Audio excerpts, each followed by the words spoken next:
may gabi yung mga ka-chicken, no? So nanapunta karon dire sa atong mga alaga. So mo na sila oh. Tulog na sila. Oh, para sila.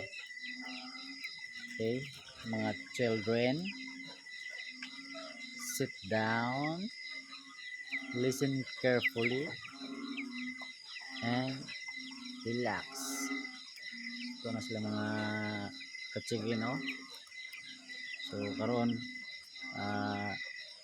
alas 8 na sa gabi eh. So ngayon lang sila sa mga ka-chicken, no? Na ano sila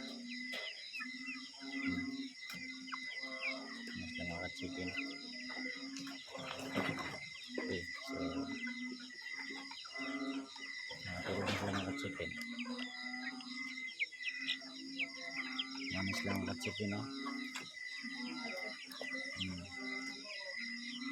Pwede na sila lagbangon mga ka-chicken kung magdagpo-dagpo na, pero buhay tayo mga ka-chicken. Ay, mana sila mga ka-chicken, oh.